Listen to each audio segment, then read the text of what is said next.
హైదరాబాద్‌లోని బాచుపల్లిలో మంగళవారం రాత్రి సుమారు 10 గంటల 45 నిమిషాలకు భారీ అగ్ని ప్రమాదం సంభవించిందన్నమాట. బాచుపల్లి, మియాపూర్ ప్రధాన రహదారిలో పలు ఫర్నిచర్, అదేవిధంగా సామాగ్రి దుకాణాలు పూర్తిగా దగ్ధమైపోయాయి. ఈ దుకాణాల మొత్తం ఆస్తి నష్టం సుమారు 5 కోట్లుగా అంచనా వేయబడుతుందన్నమాట. కేజీఆర్ కన్వెన్షన్ సెంటర్ నుంచి సాయినగర్ రోడ్డుకు మలుపు వరకు సుమారు 25 ఫర్నిచర్ షాపులున్నాయి.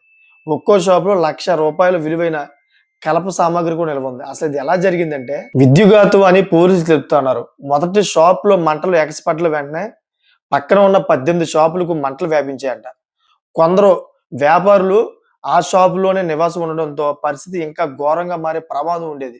సో మంటలు ఫర్నిచర్, వంట గ్యాస్ సిలిండర్లను దగ్ధం చేస్తూ భారీ శబ్దాలతో పేలుడు కలిగించాయన్నమాట.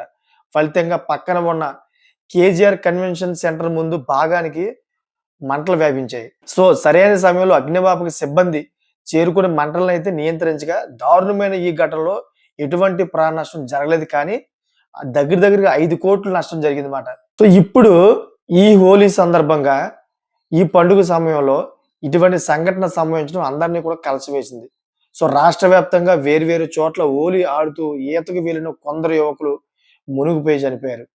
సో మేడ్చల్, మల్కాజిగిరి జిల్లాలో సాగర్, అభిషేక్ అనే యువకులు మిత్రులతో హోలీ ఆడిన తర్వాత పంతులు చెరువు వద్దకు చేరారు. ఇద్దరు చెరువులో ఈతకు దిగినప్పుడే మునిగిపోయారని చెప్తా ఉన్నారు పోలీసులు.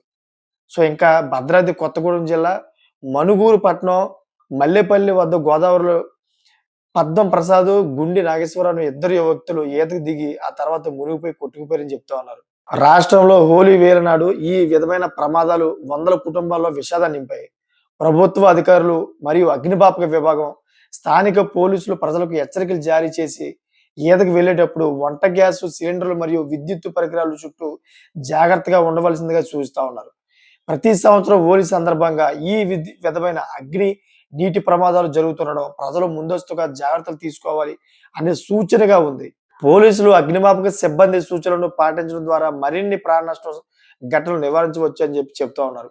ఏది ఏమైనా కానీ హోలీ సందర్భంగా అనేక వందల మంది కుటుంబాలలో విషాదం అయితే నింపడం అందరికీ కూడా కలిసివేసింది. సో నేను చెప్పే ఈ వీడియో మీకు నచ్చితే కనుక లైక్ చేసి 10 మందికి షేర్ చేయండి. ఇటువంటి సంఘటనల నుంచి వాళ్ళు కూడా దూరంగా ఉంటారు. అదేవిధంగా సబ్స్క్రైబ్ చేసుకుంటారని కోరుకుంటున్నాను. Thank for watching friends.